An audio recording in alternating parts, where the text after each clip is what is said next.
Just very quickly. When Bobby ran in there, he was wearing a leather jacket. It's the same leather jacket Bobby Ewing wore in the first shot of the first episode of the mini-series of Dallas. And we did that on purpose. Leonard asked me, because Bobby, the opening shot was Bobby and Pam driving in the car and bringing her home. And Leonard wanted to make bookends for the series because he knew we weren't going to get picked up. And so he said, "Do you still have that jacket?" And I said, "Yeah, somewhere." And he said, "Bring it for wardrobe, and the last shot's going to be you when you see whether or not JR shot himself." And so I put on that jacket, and I'm wearing the same jacket. It fit a little tighter this time. But other than that, that's a little piece of trivia you can play with your friends. What a great story. What a great story. Hey, Jody. Yes, sir. Somebody just handed me this beautiful JR belt buckle. Oh. So we should do an extra question, don't you think? Yeah, and then we're going to have a toast to Larry Hagman here in a few minutes. It's something special at the back of the room. We have a beautiful Dallas 40th reunion sign that was specially made in neon, no less. So we're going to do that in a few minutes after we finish here on stage. Go ahead. All right, first of all, tell me your name, sir. Mario Della Casa. And Mario, you just gave me this buckle. Tell me how you're involved. Well, those are friends of mine up there, and I'm also the official artist of Southport as well. I develop paintings in Southport, and the belt buckle that you have. All right, so this is kind of an interesting trivia question. Why don't you ask it? Who is Linda Gray's niece? Who is, yes, sir? Lindsay Wagner, congratulations, that's right, there's the belt buckle. All right, thank you. All right, Jody, back to you. That's it for us. Thank you, sir. Thank you. How about a big hand for Jonathan, ladies and gentlemen, of the Dallas Film Society. What a great job they do. Let me wrap this up, and then we do have a special toast that we're going to do at the back of the room for Larry.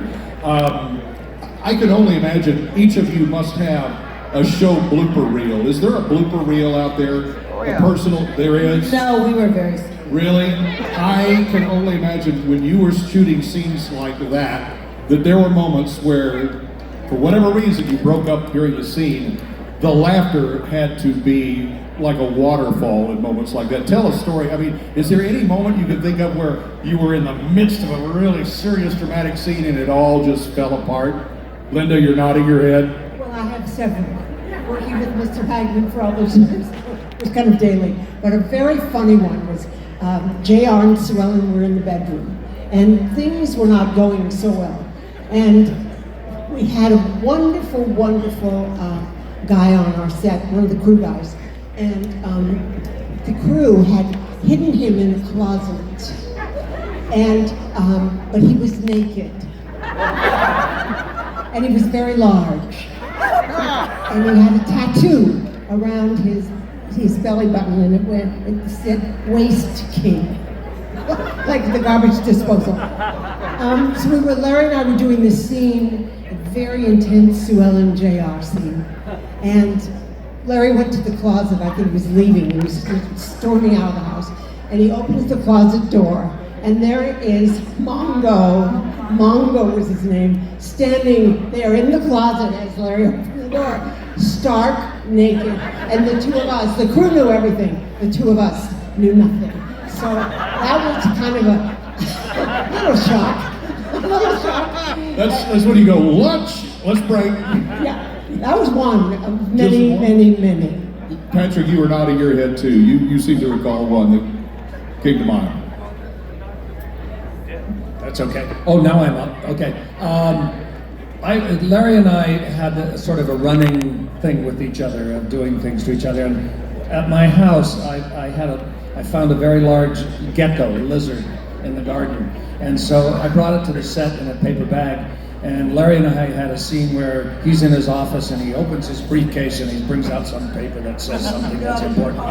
And so I put the gecko in there, took him out of the paper bag and put him in his briefcase. And Larry opened the briefcase and the gecko ran up, and for a minute I thought I killed him. I thought he was going to have a heart attack just for a second. So yeah, but those were the fun moments that you do it and then you turn right around and do the heaviest, most dramatic scene in the world because you can. Steve, you're a good country boy and you like a good joke, I know, as much as anyone does, but you know, The memories from the set, you were talking a few minutes ago, just working with the greatest castmates of all. How much of a family was this to you? I mean, obviously, you spent so much time with them, but are these more than just castmates to you? If you could put it into words, I would love to hear what you say. How many of you were here in the winter of 1978 and remember the weather that was here in February? It was like one of the coldest Februaries on record. That was the year that I think they had the Cotton Bowl iced up, if I remember. We had snow, sleet, ice. Yeah. We were all in like a really dingy motel that was in North Park. We all worked really hard to make this show, and we just didn't know where it was going to go. We were having a good time, but we all worked together. We all go out to dinner with Larry in his van. And I remember nobody knew who we were. And we go into a Chinese restaurant and you go, "Hi, you remember me, Major Nelson? You know, I Dream of Jeannie? And me and my friends here, we like to have some dinner. Oh yeah, Mr. Nelson, please come here, come this way." So, you know, there was a lot of this kind of bonding that went on as we suffered through this cold a couple of 6 weeks or so that we were here. And that was the beginning. And, you know, and after that, it just kept growing and, you know, it became a real family. Charlene, I know I've talked to friends who live in one part of the country and they go to Alaska or someplace and they run into somebody who knows them, recognizes them, and it's always strange when you're in an unexpected place and someone knows your name. I can only imagine what it's been like for you guys. Where's the most ridiculous, oddest place somebody has gone, "I know you. You are on Dallas"? Have you ever had that, like, obviously airport, that must happen a lot, but grocery store, checkout line, where do you get stopped? Well, my favorite is when they go, "Oh my God, you look just like," I go, "Well, okay, yeah, thank you. No, you're not her." I'm like, yeah, really. No. "Oh, you look just like her, but you're not." I go, "No, really, I would, do you want my autograph or not?" No, you're not her. But no, people are always really nice and they recognize all of us. Does all it the ever time. get old? Jody, I got a really funny one. So I'm up in Alaska, we're filming polar bears for American Sportsman. And I'm going to I'm tired of fans, I don't want to be around the business. And I'm going to a village that's got 300 people, it's called Shishmarif. I get to Shishmarif, I think nobody's going to know me, and they go, "Oh, hi Ray, hey Dallas." Turns out they had a big giant dish antenna and they all sat around and watched old episodes all week. Let's sum this up real quick and then we're going to get them back there for the toast and we're going to light the sign and we're all going to celebrate the incredible gift that these people and their colleagues gave us over the years and still do. It's just been a remarkable 40 years. It's hard to imagine. TV shows don't last that long in the consciousness of the audience, and that's a tribute to this one. If you could, Charlie, you got a chance to talk to the people who for years have been there, and what would you say to them about the relationship that you have with people who are on the other side of that glass?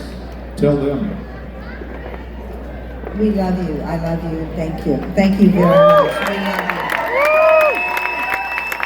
you. We love you too. Patrick, how about you? What would you say to these people now that you got them all in one place? Do what you're still doing. Don't go away.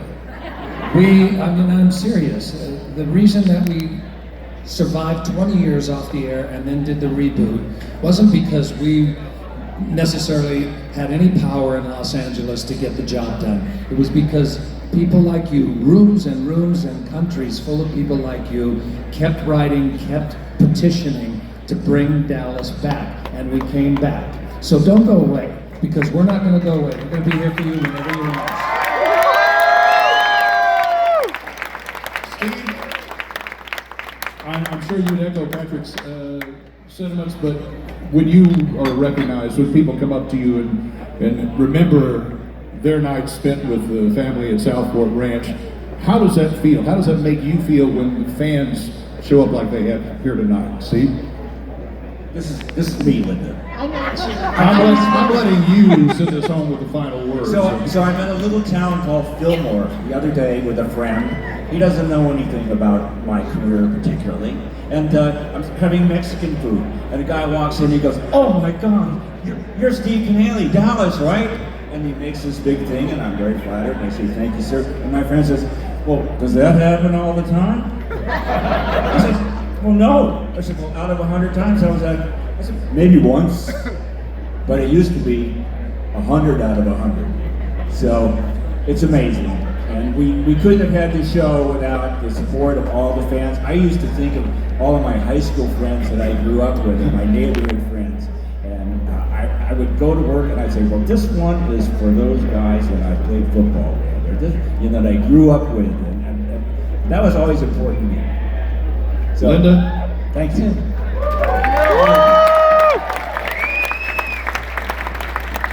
We were discussing your eyes earlier, and I'm not sure that any of us are going to get through your final thoughts here without a big lump in our throat, but tell all these folks what they've meant to you and what all this has meant to you all. Well, I don't know whether everybody remembers this, but we all flew into Dallas, Texas in 1978 in January. And none of us, except Larry, had been to Texas. And through these years, it has grown and grown. We've seen the city grow from 1978 until today.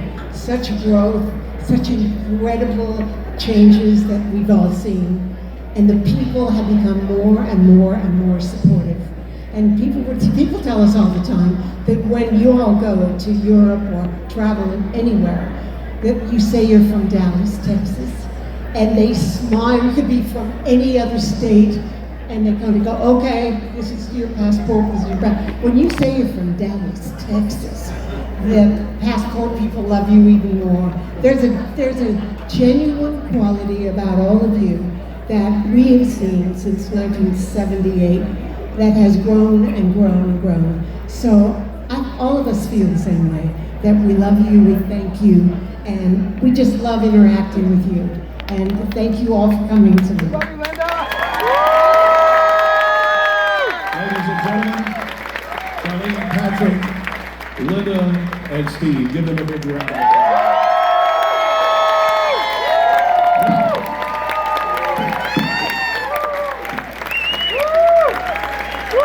What we're going to do is a toast for Larry Hagman and light that neon sign. We're going to keep our special guests up here on stage because frankly it would take too long to get them through the crowd back there. So if Jay is our host, he is the, we're going to have shots for everyone.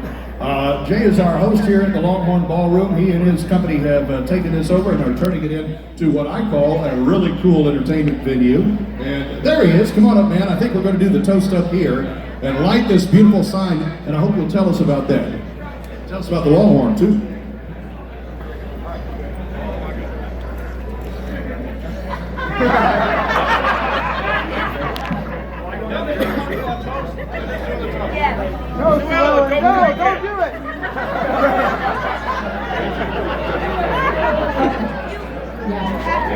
Okay, we have a very special toast. And I don't know whether you all know about it, but you're going to hear about it now, because it's really close to our hearts.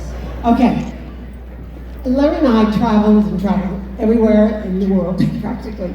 And every night, no matter where we would be, at sundown, Larry would raise a glass, his favorite champagne, and he would have a toast to the end of the day, to sunset, whatever it was.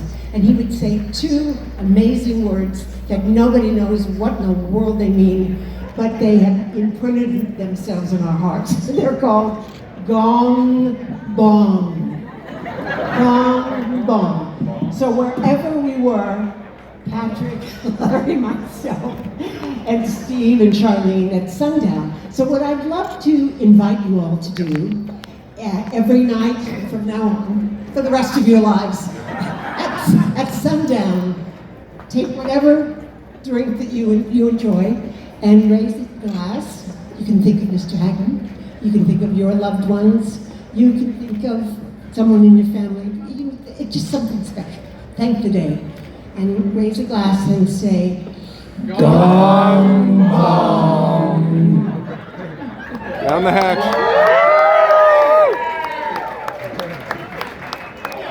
I think it's J.R. Ewing bourbon. Good thing I don't have to say that twice. Smooth. That was the JR bourbon, you know.